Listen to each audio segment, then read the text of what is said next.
சும்மானாக்கா மக்களே, என்ன மக்களே ரொம்ப ஜாலியா இருக்கீங்க போலையா? வாழ்க்கை ரொம்ப குதூகலமா போன மாதிரி இருக்கு. வாழ்க்கை அப்படி குதூகலமா போல, வாழ்க்கை ரொம்ப போர் அடிக்கிற மாதிரி உங்களுக்கு தோணுச்சுன்னா எங்க அக்கா ஸ்கேம்ட்ராக்கான இன்டர்வியூ பாருங்க. இப்போ ரீசெண்டா எங்க அக்கா ஸ்கேம்ட்ரா கடுமையா இன்டர்வியூ கொடுத்துட்டு இருக்காங்க. அந்த இன்டர்வியூலாம் பார்த்தீங்கன்னா உங்களுக்கே மன நிறைவா இருக்கும். ஏன்னா எங்க அக்கா எல்லா இன்டர்வியூலையும் அப்படி பொய்கள் பேசுறாங்க. ஏதாச்சும் பொய்கள் மட்டுமே பேசுற அரிய வகை உயிரினம் பார்க்கணும்னு ஆசைப்பட்டீங்கன்னா எங்க அக்காக்கான இன்டர்வியூ பாருங்க. கடுமையா பொய் பேசுறாங்க. வாயை திறந்தாலே பொய் மட்டும்தான் வருது கைஸ். எனக்கு தெரிஞ்சு வாழ்நாள் ஃபுல்லாவே பொய்கள் மட்டுமே பேசி பழகிருப்பாங்கன்னு நினைக்கிறேன். உண்மைகள் அப்படின்னா என்னென்ன அக்காவுக்கு தெரியாதுன்னு நினைக்கிறேன். அந்த அளவுக்கு பொய்கள். வீட்டுக்குள்ள இருக்கும்போது கடுமையா பொய் பேசினாங்க. சரி ஓகே, அக்கா வந்து வீட்டுக்குள்ள சர்வே ஆகிறதுக்கு பொய் பேசிட்டு இருக்காங்க. சரி ஓகே, போயிட்டு போகுதுன்னு சொல்லி விட்டா அக்கா வெளியே வந்த முதல் நாள்ல இருந்து பொய் பொய் பொய் பொய் பொய் தான். அதுவும் சிரிச்ச மணிக்கே பேசுறாங்க. ஏதாச்சும் அக்கா கிட்ட போயிட்டு, அக்கா உங்களை பார்த்து ஸ்கேம்ட்ரான்லாம் கூப்பிடுறாங்க, அதை பத்தி உங்களுக்கு எனக்கு கருத்து என்னன்னு கேட்டா அக்காக்கான ஆன்சர் என்னவா இருக்கு தெரியுமா? அந்த ஸ்கேம்ட்ராங்கிற பேரு நான் தான் வைக்க சொன்னேன். எனக்கு புரியல. ஏங்க இது என்னங்க? அக்காவோட பொய்கள் வந்து கடுமையால இருக்குது. ஒரு சைடு பார்த்தா அக்கா வந்து ஸ்கேம்ட்ராங்கிற பேரை நான் தான் பார்வை கிட்ட வைக்க சொன்னேன், அவன் என்கிட்ட கேட்டுட்டு தான் அந்த பேரையை வச்சான்னு சொல்லிட்டு அக்கா ஒரு சைடு சொல்றாங்க. இந்த பக்கம் பார்த்தா வெளியே உட்காந்து புருஷர் நம்ம பிரசிடென்ட் என்ன பண்ணாரு, என் பொண்டாட்டியை பார்த்து ஸ்கேம்ட்ரான்னு சொல்றாங்க, நான் கேஸ் போட போறேன், அவ்வளவுதான், தமிழ்நாட்டில் இருக்க எல்லாருமே கேஸ் போட போறேன்னு சொல்லிட்டு கடுமையா கொந்தளிச்சிட்டு இருந்தாப்புல. இந்த மாதிரி குடும்பமா சேர்ந்து கடந்த ஓரிரு நாட்களா கடுமையான பொய்களை சொல்லியிருக்காங்க. கடுமையான பொய்கள். அப்படி பொய்களை மட்டுமே பேசிட்டு இருக்கும்போது கடைசியா கொடுத்த இன்டர்வியூல இதுல உள்ள ரம்யா பத்தி ஏதோ ஒன்று சொல்லிட்டாங்க போல. ரம்யா வந்து என்ன பத்தி இப்படி பண்ணிட்டா, ரம்யா வந்து இப்படி முதுகுல குத்திட்டா, ரம்யா வந்து இந்த மாதிரி பண்ணிட்டா, ரம்யா வந்து இந்த மாதிரி இவங்க கூட சேர்ந்து இந்த மாதிரி பண்ணிட்டான்னு சொல்லிட்டு ரம்யா பத்தி ஒரு சில விஷயங்களை சொல்லிட்டாங்க. அதுல ரம்யா டென்ஷனா அப்பெல்லாம் ஒண்ணு நடக்கவே இல்லை, என்ன நீயும் புருஷனை சேர்ந்து நாடகம் போட்டுட்டு இருக்கீங்களா, நீங்க மட்டும் தான் நல்லவங்களா, நாங்களா என்ன கெட்டவங்களான்னு சொல்லிட்டு ரம்யா ஒரு மாதிரி கொந்தளிச்சாங்க. என்கிட்ட ஏகப்பட்ட ஆதாரம் இருக்கு, நான் ஆதாரம் திறக்கிறேன், நீ தாங்க மாட்டேன் அப்படின்னு சொல்லி ரம்யா கடுமையா கொந்தளிச்சிருந்தாங்க. கொந்தளிச்ச ரம்யா வந்து நேத்துலேருந்து ஆதாரங்களை இறக்கி இன்னைக்கு ஒரு வீடியோ கூட போட்டு பயங்கரமா வச்சு செஞ்சிருக்காங்க. நடிப்பு அரைக்கிய காரி வாயிலே துப்பியிருக்காங்க.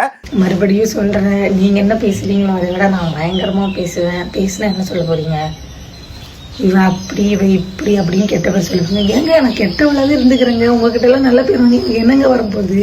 என்னென்ன விஷயம் அப்படிங்கறத மொத்தமா பாத்துடலாம். ஆக்சுவலா எவ்வளவு அசிங்கப்பட்டாலும் அவங்க திருந்த மாட்டாங்க ப்ரோ. ஏன்னா அவங்க வந்து தண்ணிப்பழம் மாதிரி மாறிட்டாங்க. அவங்க ரெண்டு பேருமே இப்ப தண்ணிப்பழம் மாதிரி மாறிட்டாங்க. எப்படி தண்ணிப்பழம் எவ்வளவு அசிங்கப்பட்டாலும் அந்த அசிங்கப்படுறது எல்லாமே அவர் வந்து ட்ரெண்ட் ஆயிட்டு இருக்கதா நினைச்சு தான் தான் மாஸ் அப்படின்னு சொல்லிட்டு ஒரு மாதிரி சுத்துவார்ல, அதே மாதிரிதான் இப்ப இந்த ஸ்கேம்ட்ரா சுத்திட்டு இருக்கு. ஏன்னா அந்த ஸ்கேம்ட்ராங்க பேரு நடிப்பு அரக்கி, நடிப்பு கிறுக்கி, டிராமா குயின், இந்த மாதிரி பேர்களை வந்து என்னோட பட்டமா நான் எடுத்துக்கிறேன், மக்கள் வந்து எனக்கு கொடுத்த ஒரு பட்டம்னு சொல்லிட்டு ஒரு வித்தியாசமா பேசிட்டு சுத்துறாங்க. அவங்கள நம்ம திருத்த முடியாது. அது அந்த ரம்யா டாபிக் என்னன்னு சொல்றேன். அப்புறம் வந்து மலையாளி கண்டென்ட்டை தூக்கிட்டு வந்திருக்காங்க. அங்க பிக் பாஸ் வீட்டுக்குள்ள எல்லாருமே சாண்ட்ராவை பார்த்து நீ மலையாளின்னு சொல்லி ஒதுக்குனதா ஒரு உருட்டை போட்டிருக்காங்க. அப்புறம் திவ்யா வின் பண்ணது எனக்கு அதிர்ச்சின்னு சொல்லி ஒரு இன்டர்வியூல சொல்லியிருக்காங்க. அப்படியே இன்னொரு இன்டர்வியூல போயிட்டு திவ்யாவுக்கு வந்து பிஆர் இருக்கு எனக்கு தெரியும், அவ வந்து 30 லட்ச ரூபா கொடுத்து பிஆர் செட் பண்ணிருக்கான்னு எனக்கு தெரியும், அந்த 30 லட்ச ரூபா பிஆர் தான் டைட்டில் வாங்கி கொடுப்பாங்க அப்படிங்கிறது எனக்கு தெரியும்னு சொல்லிட்டு ஏகப்பட்ட உருட்டுகளை போட்டிருக்காங்க. அது என்னன்னு பாத்துடலாம். அப்புறம் இந்த டிவார்மிங் டேப்லெட் அதுக்கு ஒரு உருட்டை போட்டிருக்காங்க, அது என்னன்னு பாத்துடலாம். அப்புறம் வீட்டுக்குள்ள இருக்கும்போது காசு இல்ல நாங்க சாப்பிடவே இல்லை, பட்னி கிடந்து சாவ போயிட்டோம் அப்படி சொல்லி ஏகப்பட்ட உருட்டுகளை போட்டாங்க. பட் வெளியே வந்து ப்ரொடக்ஷன் கம்பெனி ஆரம்பிக்க போறேன்னு சொல்லிட்டு ஒரு அடியை போட்டிருக்காங்க. இந்த மாதிரி ஏகப்பட்ட விஷயத்த எங்க அக்கா உருட்டி பண்ணி வச்சிருக்காங்க. எல்லா விஷயத்தையும் நம்ம சைட்ல உருட்டி எடுக்கலாமா? ஸோ வீடியோக்குள்ள போறதுக்கு முன்னாடி மறக்காம இந்த வீடியோ லைக் பண்ணி சேனலை சப்ஸ்கிரைப் பண்ணிக்கோங்க. நீங்க போடுற ஒவ்வொரு லைக்கும் தான் நமக்கான வீடியோன்னு ஒரு 10 பேர் சஜஸ்ட் பண்ணும். ஸோ முடிஞ்ச அளவுக்கு லைக் போட்டு சேனலை சப்ஸ்கிரைப் பண்ணிக்கோங்க. ஃபர்ஸ்ட் நான் ரம்யாக்கான கண்டென்ட்டுக்கு வரேன், ஓகேவா? இப்போ ரீசெண்டாக ஒரு இன்டர்வியூ கொடுத்துருப்பாங்க போல. அந்த இன்டர்வியூல ஆக்சுவலாக சாண்ட்ரா கிட்ட என்ன கேட்குறாங்கன்னா, ஏன் நீங்கள் பணப்பட்டியை எடுக்கலை? ஒருவேளை இந்த ரெட் கார்டு மேட்டரில் உங்களுக்கு ஆதரவாக வந்தோடனே மக்கள்லாம் வந்து உங்களுக்கு ஆதரவு கொடுத்துருப்பாங்கன்னு நினச்சி நீங்கள் அந்த பணப்பட்டி எடுக்க வேண்டாம், நம்ம தான் டைட்டில் வின் பண்ணணும்னு நினச்சிட்டு விட்டுட்டீங்களான்னு சொல்லிட்டு ஒரு கொஸ்டினை கேட்குறாங்க. அதுக்கு அக்கா எப்படி பதில் கொடுக்குறாங்க தெரியுமா? அந்த பணப்பட்டி நான் வந்து அப்பெல்லாம் யோசிக்கலை, அந்த பணப்பெட்டியை பத்தி நான் பெருசா யோசிக்கவே இல்லை. ஆக்சுவலா பிரஜன் வந்து ரம்யா கிட்ட சொல்லியிருக்காரு. பிரஜன் வந்து ரம்யா கிட்ட போயிட்டு, ரம்யா நீ வீட்டுக்குள்ள போயிட்டு சாண்ட்ராவை அந்த பணப்பெட்டியை எடுக்க சொல்லுன்னு சொல்லிட்டு பிரஜன் வந்து ரம்யாவுக்கு கால் பண்ணி சொல்லியிருக்காரு. ஆனா ரம்யா என்கிட்ட சொல்லல. ரம்யா வந்து கனி கிட்ட சொல்லியிருப்பாங்க போல. கனி உடனே அவளுக்கு எதுவுமே கிடைக்க கூடாது, அவளுக்கு பணம் கிடைக்க கூடாது, எதுவுமே கிடைக்க கூடாது, அவ வந்து அந்த பெட்டி எடுக்கவே கூடாதுன்னு சொல்லிட்டு என்ன எடுக்க கூடாதுன்னு சொல்லிட்டாங்க. அதனால என்கிட்ட வந்து ரம்யா எதுவுமே சொல்லலை. அதனால நானும் பெருசாக அதை கேர் பண்ணாமல் வெளியே வந்தப்பறம் தான் எனக்கு தெரியும் பிரஜன் சொல்லியிருக்காரு. ஆனால் ரம்யா கனிலாம் சேர்ந்து என்ன வேனுக்குன்னே அந்த பணப்பெட்டி எடுக்க விடாம பண்ணிட்டாங்கன்னு சொல்லிட்டு ஒரு அடியை போட்டு வச்சிருக்காங்க. இப்போ அதில் உடனே கமெண்ட் செக்ஷனில் போயிட்டு ரம்யா ஒரு அடியை போட்டாங்க.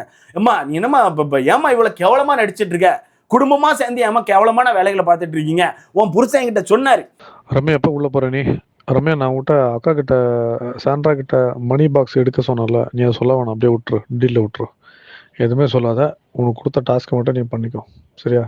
அப்புறம் உன் புருஷனே வந்து அந்த பணப்பட்டியை பத்தி எதுவுமே பேசாத, அவளுக்கான ஆட்டத்தை அவளை ஆட விடுன்னு சொல்லிட்டு உன் புருஷனா வந்து சொன்னாரு. அதனாலதான் நான் வந்து அந்த பணப்பட்டி கதையை வந்து உங்ககிட்ட வந்து சொல்லல. ஓகேவா? நான் எதுக்கு உனக்கு பணம் கிடைச்சா என்ன கிடைக்கலன்னா எனக்கு என்ன, ஏன் இப்படி குடும்பமா சேர்ந்து நடிச்சிட்டு இருக்கீங்க? இப்ப நீங்க மட்டும் தான் நல்லவங்களா, நாங்களாம் கெட்டவங்களா? ஆமாப்பா நீங்க தான் நல்லவங்க, நீ சபரி உன் புருஷன் விக்கல் சுக்கரம் நீங்க எல்லாரும் தான் நல்லவங்க, நாங்க எல்லாருமே கெட்டவங்க தான், நாங்க எல்லாம் கெட்டவங்களாக இருந்துட்டு போறோம், நீங்க 4 பேர் மட்டும் நல்லவங்களாக இருந்துட்டு போங்கன்னு சொல்லிட்டு ஒரு மாதிரி கமெண்ட் செக்ஷன்ல ஒரு அடியை போட்டு விட்டாங்க. அப்போ இந்த கமெண்ட் செக்ஷன்ல ஒரு அடியை போட்ட உடனே இவனை சும்மா இருந்திருக்கணும். யாரு இந்த சாண்ட்ராக்கு பிரச்சனைக்கு சப்போர்ட் பண்ற அந்த ஃபேக் ஐடிஸ்லாம் இருப்பாங்கல்ல, அவங்கலாம் சத்தம் கட்டாம அமைதியா இருந்திருந்தா இவ்வளவு பெரிய பிரச்சனை வந்திருக்காது. அவங்க கமெண்ட் செக்ஷன்ல போயிட்டு ரம்யாவை சொரிஞ்சிட்டாங்க. ரம்யாவை கெட்ட வார்த்தை போட்டு திட்டுறது, நீ ஒரு ஆட்டக்காரி தானே, நீ வந்து இப்படி அவுத்து போட்டு தானே சுத்திட்டு இருக்கேன்னு சொல்லிட்டு நிறைய வார்த்தைகளை விட்டு திட்டிருப்பாங்க போல. அதுல ரம்யா டென்ஷனா என்ன பண்ணிட்டாங்கன்னா, பிரஜன் பேசின அந்த வாட்ஸ்அப் சேட்டை வந்து ஸ்டோரி போட்டு விட்டாங்க. பிரஜன் வாய்ஸ் மெசேஜ் போட்டிருக்காரு. ரம்யா உள்ள போயிட்டு சாண்ட்ரா கிட்ட நீ எதுவும் சொல்ல வேண்டாம், சாண்ட்ரா வந்து அவளுக்கான ஆட்டம் அவளே ஆடட்டி, பணப்பட்டியை பத்தி நீ எதுவும் பெருசா பேச வேண்டாம், அப்படியே விட்டுரு, சரியா? நீ எப்போ உள்ள போற, உனக்கான டாஸ்க்கு மட்டும் நீ பாருன்னு சொல்லிட்டு அவர் ஏதோ பேசியிருந்திருக்காரு. அப்போ அந்த ஸ்கிரீன்ஷாட்டை ரம்யா போட்டு விட்டோன்னே உங்களுக்கு என்ன பண்ணன்னு தெரில. யார் இந்த ஸ்கேம்ட்ராக்கான டீம், அவங்க என்ன பண்ணன்னு தெரியாம கூட கொஞ்சம் அபியூஸ் பண்ணியிருக்காங்க. அது தெரியுமே, உங்களுக்கே தெரியுமே, முட்டு கொடுக்குற கடைசியாக என்ன பண்ணுவாங்க, அபியூஸ் தான் பண்ணுவாங்க. அப்போ ரம்யாவை போய் கடுமையாக அபியூஸ் பண்ணியிருக்காங்க. ரம்யா டென்ஷன் ஆகி காலங்காலத்தில் ஒரு 2 வீடியோ போட்டு வச்சுட்டாங்க. நீங்களாம் பேசுவீங்க, அதுக்கப்புறமா நான் உங்களுக்கு மட்டும்தான் வாயிருக்குன்னு சொல்லி ஆட்டக்காரி அப்படி இப்படி அவுத்து போடுறேன். ஆமாங்க, நான் ஆட்டக்காரி தாங்க, தப்பு பண்ணல. ஆமாப்பா, நான் கேவலம் பண்ணுவாதான், நான் ஆட்டக்காரி தான், நான் இப்படி தான் சுற்றுறேன், நான் அப்படியே இருந்துட்டு போகிறேன், நீங்கள் ரொம்ப நல்லவங்களாவே இருந்துக்கோங்க, நீங்கள் பேசின விஷயத்த போட்டாச்சு, வேற ஏதாச்சும் ஆதாரம் வேணுமா கேளு கொடுக்குறேன், நீ உட்காந்து கடைசி வரைக்கும் என்ன கேவலமாக பேசிட்டே தப்பே கிடையாது, இப்போ தெரிஞ்சு போச்சு யாருக்கு உண்மையாக பிஆர் இருக்குன்னு சொல்லிட்டு ரம்யா போட்டு அடி நொறுக்கி விட்டாங்க. இப்போ இங்கே எனக்கான கேள்வி என்னன்னா, உன் புருஷன் ரம்யா கிட்ட சொன்னதா உன் புருஷன் உங்ககிட்ட சொல்லியிருக்காரு, அப்போ 2வது ரம்யா கிட்ட நான் எடுக்க வேணான்னு சொல்லிட்டேன்னு சொல்லி பிரஜன் உன்ட்ட சொல்லியிருந்திருப்பார்ல, சொல்லலையா? பிரஜன் அப்படி சொல்லாம விட்டுட்டாருன்னா அது பிரஜனுக்கான பிரச்சனை தானே. அது எப்படி நீங்க இன்டர்வியூல போயிட்டு பொதுவாக எல்லாரையும் டப்புன்னு அசிங்கப்படுத்தி பேசுறது? இந்த குடும்பம் வந்து என்ன பண்ணி தெரியுமா ப்ரோ, ஒரு மாதிரி எல்லாரையுமே டவுன் பண்ணி ஒரு மாதிரி சிரிச்ச மெனிக்கே போய் பேசுறது, ஒரு மாதிரி சிரிச்ச மெனிக்கே அந்த கொஸ்டின் பத்தி நான் அந்த மாதிரி நான் ஆன்சர் பண்ணுவேன்னு சொல்லிட்டு ஒரு மாதிரி சிரிச்ச மெனிக்கே பொய்களை பேசிட்டு சுத்திட்டு இருக்காங்க. நல்லா கவனிங்க, அது பக்காவா போய் பேசுது, ஆனா சிரிச்ச மெனிக்கே பேசி எல்லாத்தையும் சமாளிச்சுட்டு இருக்கு. இதுல இந்த ஸ்கேம்ட்ராக்கான பேர் அப்படிங்கிறது உங்களுக்கே தெரியும், பயங்கரமா ட்ரெண்ட் ஆச்சு. அப்ப வீட்டுக்குள்ள ஒரு சில பேர் கூப்பிடும்போது வெளியே பயங்கரமா அந்த பேர் ட்ரெண்ட் ஆச்சு. அப்ப வெளியே உட்காந்து பிரச்சனை என்ன பண்ணாரு, நான் டிஃபமேஷன் கேஸ் போட போறேன்னு சொல்லிட்டு பயங்கரமா கொந்தளிச்சாரு.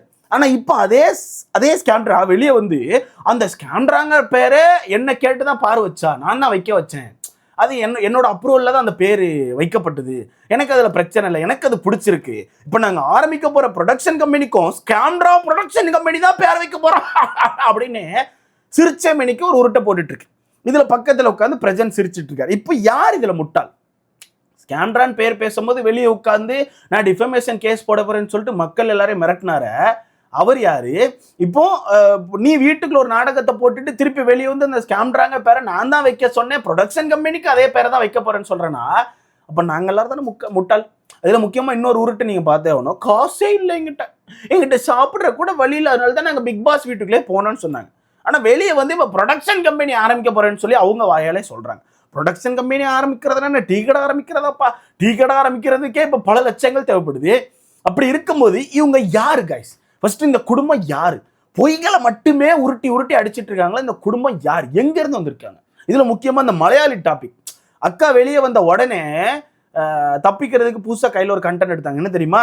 மலையாளி அப்படிங்கிற ஒரு கண்டென்ட் கையில எடுத்து எப்படி பேசினாங்கன்னா, வீட்டுக்குள்ள இருக்க பல பேர் வந்து என்ன மலையாளின்னு சொல்லி ஒதுக்குனாங்க, இவ வந்து மலையாளி, இவ வந்து இந்த டைட்டில் வின் பண்ணக்கூடாது, இவ இதுல ஜெயிக்க கூடாதுன்னு சொல்லி வீட்டுக்குள்ள பல பேர் ஆப்போசிட் பண்ணாங்க. அதெல்லாம் உங்களுக்கு தெரியுமான்னு சொல்லிட்டு அக்கா ஒரு அடியை போடுறாங்க. எனக்கு தெரிஞ்ச இந்த வீட்டுக்குள்ள யாருமே அப்படி பேசல. ஆனா அக்கா தமிழர்களை பத்தி பேசியிருக்காங்க, தமிழ்நாட்டை பத்தி பேசியிருக்காங்க. பார்த்துருப்பீங்க, நீங்களே பார்த்துருப்பீங்க. அந்த கண்டென்ட்டை மறைக்கிறதுக்கு தான் இப்படி கேவலமாக ஒரு வாமிட் எடுத்துட்டு இருக்குது. ஏன்னா அக்கா வீட்டுக்குள்ள இருக்கும்போது தமிழ்நாட்டு மக்கள் இப்படித்தானோ, தமிழ்நாட்டில் ஏன் இப்படி இருக்கு, தமிழ்நாட்டில் இப்படி தான் இருக்கும் போலன்னு சொல்லிட்டு அக்கா பல இடங்கள்ல பேசியிருக்காங்க. அப்பதான் மக்கள் வெளியே இருந்து கடுப்பா, என்னமா நீ தமிழ்நாட்டில் உள்ள ஒரு ஷோலே வந்து இருந்துட்டு தமிழ்நாட்டு மக்களே குறை பேசிட்டு இருக்கேன்னு சொல்லிட்டு வெளியே எல்லாரும் கொஸ்டின் பண்ணியிருப்பாங்க. அதை மறைக்கிறதுக்கு வீட்டுக்குள்ளே என்ன பல பேர் மலையாளின்னு சொல்லி ஒதுக்குனாங்கன்னு சொல்லிட்டு ஒரு அடியை போட்டுட்டு இருக்காங்க. ஏங்க எனக்கு புரியவே இல்லைங்க. இப்போ வந்து நீங்க என்ன ட்ரை பண்றீங்க, உங்களுக்கான விஷயத்த மறைக்கிறதுக்கு மலையாளிஸா தமிழர்களா இந்த மாதிரி சண்டையை உண்டு பண்ண ட்ரை பண்றீங்களா? நீ கேவலமா அந்த ஒரு வேலையை தான் பாக்குற. அந்த மாதிரி கேவலமா சண்டையை ஏற்றி விட்டு அக்கா வந்து தன்னோட கண்டென்ட்ல இருந்து தப்பிக்கிறதுக்கு ஒரு மட்டமான வேலையை பார்த்துட்டு இருக்கு. வீட்டுக்குள்ள யாருமே அக்காவை மலையாளின்னு சொல்லி ஒதுக்கவே இல்லப்பா. நான் கவனிச்சுறது யாருமே அப்படி பேசல, பேசவும் மாட்டாங்க. யார் வின் பண்ணாலும் சரின்னு தான் இருப்பாங்க. ஆனா அக்கா வந்து புதுசா ஒரு உருட்டை போட்டாச்சு. அடுத்தது என்னது, அந்த பிஆர் டாபிக். அக்கா வந்து ஒரு இன்டர்வியூல என்ன சொல்றாங்கன்னா, திவ்யாவுக்கு பிஆர் இருந்தது எனக்கு தெரியும், திவ்யாவுக்கு தான் பெரிய பிஆர், 30 லட்ச ரூபா செலவு பண்ணியிருக்கா.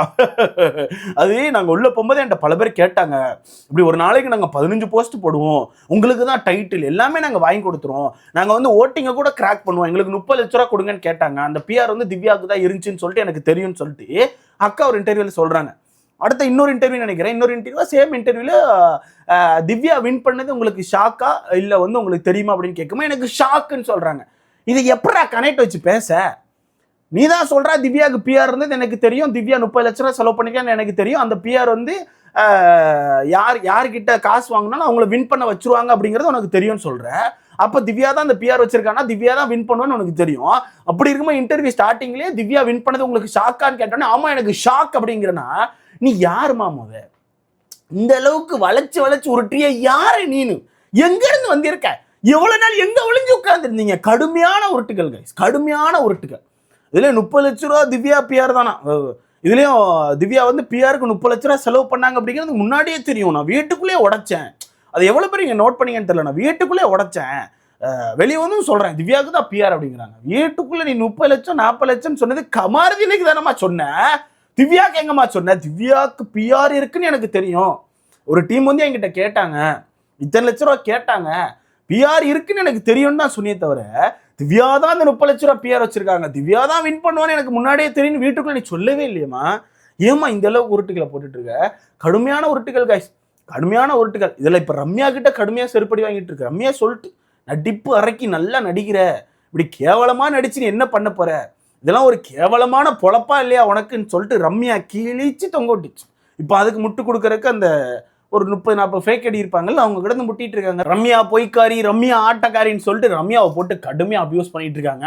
இதுல ஒன்றும் சொல்றதுக்கு இல்லை ப்ரோ, இவனை வந்து திருந்தவே மாட்டானுவேன். அது ஸ்கேண்டராவும் திருந்தாது, பிரஜனும் திருந்த மாட்டாங்க. 2 பேரும் சேர்ந்து பொய்களை மட்டுமே பேசி அது மூலமா சும்மா ட்ரெண்ட் ஆயிரணும், அது மூலமா அப்படியே சுத்திக்கிட்டே இருக்கணும்னு சொல்லிட்டு தண்ணிப்பழத்தை விட மோசமான ஒரு மனநிலைக்கு வந்துட்டாங்க. சொல்ல போனா இப்ப தண்ணிப்பழம் 2.0 மாதிரி தான் அந்த ஸ்கேண்டரா சுத்திட்டு இருக்கு. சும்மா இன்டர்வியூல போய் உட்காந்து என்னத்தையாவது பேசணும், என்னதையாவது ஒன்று சிரிக்கணும்னு சொல்லிட்டு சும்மா சிரிச்சு அப்படியே பொய்களையா அப்படி தட்டி அது மூலமா ட்ரெண்டாக ட்ரை பண்ணிட்டு இருக்கு. ஸோ ஒன்றும் சொல்றதுக்கு இல்லை, சிம்பிளா ஒன்று சொல்றேன், ஸ்கேம்ட்ராக்கான பொய்களை நம்மளால தடுத்து நிறுத்தவே முடியாது. அது வந்து ஒரு ஒரு ஒரு காட்டு, அது பேர் என்ன சொல்லுவாங்க, ஐயோ அது பேர் காட்டு அணையா இல்லையே, அது பேர் என்ன, காட்டாறு மாதிரி கைஸ், காட்டாறு மாதிரி அடிச்சு பிறக்க வந்துட்டே இருக்கும். நீங்க எத்தனை அணை போட்டாலும் காட்டாறு வந்து தடுக்கவே முடியாது. காட்டாறு வந்து அடிச்சு போய்கிட்டே இருக்கும். அதனால ஸ்கேம்ட்ராக்கான பொய்களை நீங்க கேட்டு பழகிக்கோங்க, அவ்வளவுதான் சொல்ல முடியும். பட் உஷாரா இருந்துக்கோங்க. அக்கா பொறுத்தவரத்துக்கு இப்போ இப்படி பேசிட்டு இருப்பாங்க, சட்டுன்னு ஒரு அந்தரப்பட்டி அடிச்சு வேற மாதிரி பேசி திருப்பிட்டு அக்கா போயிட்டே இருப்பாங்க. அதனால மனநிலையை கொஞ்சம் ஸ்ட்ராங்கா வச்சுட்டு அக்காக்கான இன்டர்வியூ பார்த்தீங்கன்னா பிழைக்க முடியும். இல்லை அப்படின்னா கஷ்டம் தான் கைஸ், கொஞ்சம் கஷ்டம் தான். இப்போ ரொம்ப லேட்டாக தான் இந்த கண்டென்ட் வீடியோ போடுறேன். பட் என் உடல்நிலை அப்படி இருக்கு கைஸ். அக்காவோட வீடியோ பார்த்து மனநிலை கொஞ்சம் மோசமாச்சு, உடல்நிலையே இன்னும் சரியாகலை அப்படின்னா வீடியோ கொஞ்சம் லேட்டாக போட்டுட்டு இருக்கேன். பட் இருந்தாலும் பரவாயில்ல, இன்னொரு சில கண்டென்ட் நம்ம கையில் வச்சிருக்கோம். நாளைக்கு அதை பற்றி பார்க்கலாம். அதுக்கப்புறம் நம்ம வேற மாதிரி ஒரு கண்டென்ட்டுக்குள்ள குதிக்க போகிறோம், தரமாக இருக்கும் கைஸ். ஸோ அக்காவோட இந்த ஸ்கேம்ட்ரா ப்ரொடக்ஷன் கம்பெனி இதெல்லாம் பற்றி உங்களுக்கான கருத்துன்னு சொல்லிட்டு மறக்காம கமெண்ட்ல போட்டுருங்க. இப்போ ரம்யா கிட்ட செருப்படி ஒன்று வாங்கிட்டு இருக்காங்கல்ல, அதை பற்றி உங்களுக்கான கருத்து மறக்காம கமெண்ட்ல போட்டுருங்க. இந்த அக்காவுக்கு, அதாவது இந்த ஸ்கேம்ட்ராக்கு கனி மேலெல்லாம் என்ன வன்மம் தெரியல, இன்னொரு மாதிரி அப்படியே கக்கினே இருக்கு, அப்படியே ஒரு மாதிரி பூனைக்கு வயிறு சரியில்லைன்னா ஒரு மாதிரி கக்கும்ல, அது மாதிரி அக்கா வந்து கக்கினே சுத்திட்டு இருக்கு. எதுக்கு கக்குதுன்னே தெரியமாண்டு கைஸ். அதை பற்றி உங்களுக்கு எதாவது தெரிஞ்சுன்னா மறக்காம கமெண்ட்ல போட்டு போங்க. நம்ம அடுத்த வீட்டில் பார்க்கலாம் கைஸ்.